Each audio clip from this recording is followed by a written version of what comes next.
Bilang na raw ang araw ng ICI, pero tapos na ba talaga ang trabaho nila?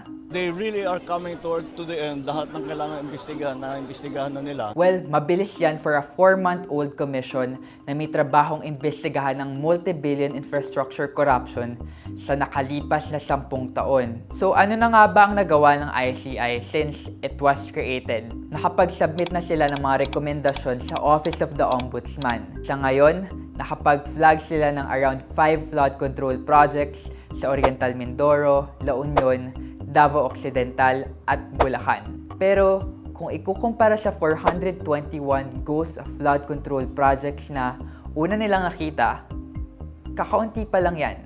That's only 1.18%. At take note, flood control pa lang ang mga ito. Di pa kasama dyan yung mga kalsada, tulay at building na kasama rin sa trabaho ng ICI na imbestigahan. Ayon kay ICI Special Advisor at dating PNP Chief Rodolfo Azurin, prioridad nilang imbestigahan ang 80 alleged ghost projects na kinasangkutan ng top 15 contractors na pinangalanan mismo ng Pangulo. Base sa reklamo ng ICI, 16 contractors pa lang ang nabanggit at 3 pa lang ang kasama sa top 15 na binanggit ni Marcos. Nandyan yung St. Timothy Construction ng mga Diskaya, Sandwest na link kay Zaldico, at top-notch Catalyst Builders. May issue rin doon sa initially flagged na 421 ghost flood control projects dahil mali-mali ang coordinates na galing sa DPWH.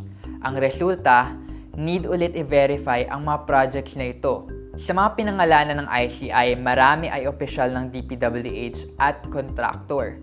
Meron ding ilang kongresista at senador. Flinag din nila ang 8 contractor na may links sa mga government contractor. Pero base sa investigasyon ng Rappler, marami pa ang tulad nila.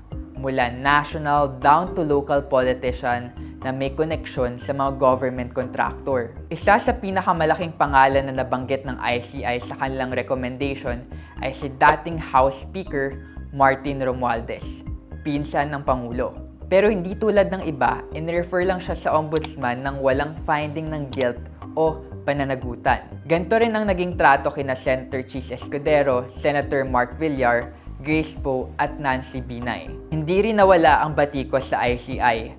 Una, ang kakulangan sa transparency. Closed door ang mga hearing. Humingi ang publiko ng live stream.